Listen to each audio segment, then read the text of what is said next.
Cop assaulted man in courthouse hallway. However, a call from the Pentagon changed everything.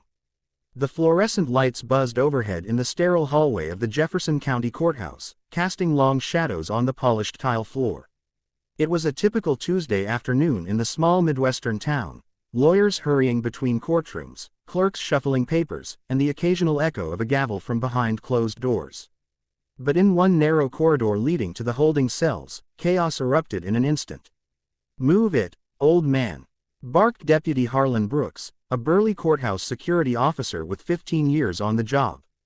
His voice boomed like thunder, laced with impatience and something darker, frustration from a long shift, perhaps, or the weight of personal troubles he never talked about. In front of him shuffled Elijah Thompson, a 68-year-old black man dressed in a rumpled suit that had seen better days. Elijah had been in court that day for a minor traffic violation turned complicated, a disputed ticket that had snowballed into a bench warrant when he missed a payment due to medical bills.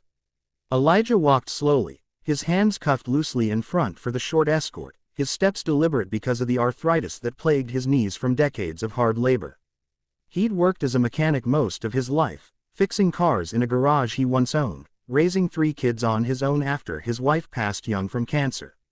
He was no stranger to hardship, but he carried himself with quiet dignity, the kind earned from years of perseverance. But Deputy Brooks was having none of it. "I said move," he growled again, grabbing Elijah roughly by the shoulder and shoving him forward. Elijah stumbled, his shoulder slamming hard against the cinderblock wall. Pain shot through his arm like fire, and he let out a sharp gasp, catching himself before falling. "Sir, please, I'm moving as fast as I can," Elijah said calmly, his voice steady despite the ache. He turned slightly, meeting the deputy's eyes with a look not of anger, but of weary understanding. He'd seen men like Brooks before, stressed, quick to lash out, carrying their own burdens. Brooks wasn't in the mood for calm. His face reddened, veins bulging at his temples. "Don't talk back to me," he snapped, and in a flash of temper, he shoved Elijah again, harder this time. Elijah's head clipped the corner of a metal door frame, a thin line of blood trickling from his forehead. He crumpled to one knee, dazed but not crying out. A few onlookers, a janitor mopping nearby, a young attorney waiting for her client, froze in shock. One pulled out a phone to record, but Brooks barked at them to mind their own business. "He's resisting," the deputy claimed loudly, though Elijah hadn't lifted a hand in defense. As Brooks yanked Elijah back to his feet, preparing to drag him the rest of the way, Elijah reached into his pocket with his free hand. The cuffs allowed just enough movement. "Wait," he said softly, pulling out an old flip phone. "I need to make a call. It's important." Brooks laughed derisively. "You think you get phone privileges now? Keep walking." But Elijah insisted, his voice firm yet kind. "It's to the Pentagon. They'll want to know about this." The deputy paused, scoffing. "The Pentagon? Yeah, right. What, you gonna call the president next?" Elijah didn't respond with anger. Instead, he dialed a number from memory, one he'd kept for emergencies over the years. The phone rang twice before a crisp voice answered. "Department of Defense, how may I direct your call?" Brooks snatched the phone away mid-call, but not before the operator heard Elijah's name. "This is some prank," the deputy muttered, but something in Elijah's unflinching gaze made him hesitate. He handed the phone back grudgingly. "Make it quick." Within minutes, the courthouse switchboard lit up. The judge's clerk received an urgent call from a high-ranking official at the Pentagon. Then the sheriff's office. Then the county prosecutor. Whispers spread like wildfire through the building. Elijah Thompson wasn't just any elderly man with a traffic ticket. He was retired Major Elijah Thompson, U.S. Army, decorated veteran of 2 tours in Vietnam and advisory roles in later conflicts.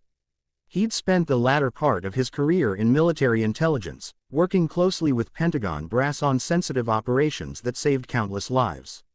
Even in retirement, he consulted occasionally, and his record was impeccable: Purple Heart, Bronze Star, and commendations that few ever heard about because he never boasted. But the real twist came deeper. Deputy Brooks, watching the color drain from his supervisor's face as the calls poured in, learned something that hit him like a gut punch. Years ago, in a desperate moment during a training exercise gone wrong, a young soldier's quick thinking had pulled Brooks's own father, a career Army sergeant, from a burning vehicle in a stateside accident. That soldier, Elijah Thompson, then a captain, who happened to be visiting the base.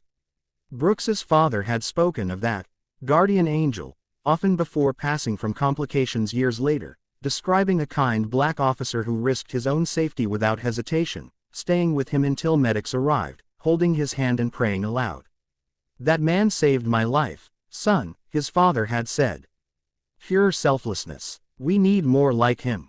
Brooks had never connected the name, never imagined he'd one day lay hands on the very man who gave his family extra years with his dad. As the Pentagon's call reached the courthouse directly, a general personally vouching for Elijah's character and demanding an immediate explanation, the deputy stood frozen. Elijah, now seated with an ice pack from a concerned nurse, looked up at Brooks not with triumph or malice, but with compassion.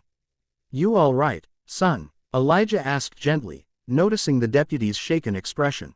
"Rough day." Brooks's tough facade cracked. His eyes welled up as the realization sank in. He dropped to one knee beside Elijah, voice breaking. "Sir, Major Thompson, I didn't know.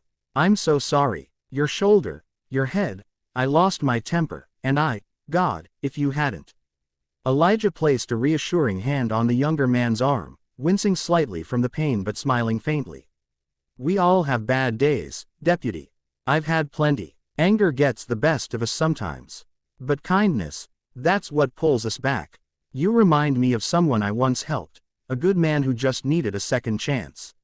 The charges against Elijah were dropped immediately. Medical attention was provided on the spot, and Brooks faced disciplinary review, but not without Elijah's quiet intervention, a letter to the sheriff highlighting the deputy's usual dedication and suggesting counseling over punishment. In the weeks that followed, something beautiful unfolded. Brooks visited Elijah at his modest home, bringing groceries and apologizing profusely.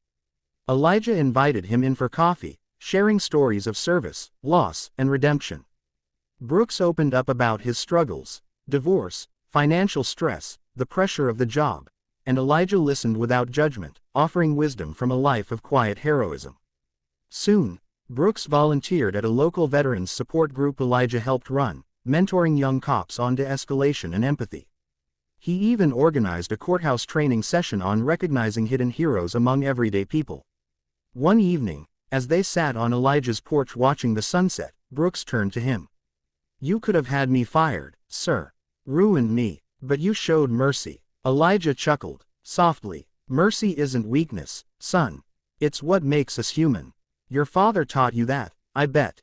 And one day, you'll pass it on." In a world quick to judge and slow to forgive, their unlikely bond became a quiet testament to the power of compassion, a reminder that beneath uniforms and titles, we're all just people, capable of hurting and healing in equal measure. And sometimes, a single act of kindness, long forgotten, echoes back to change everything.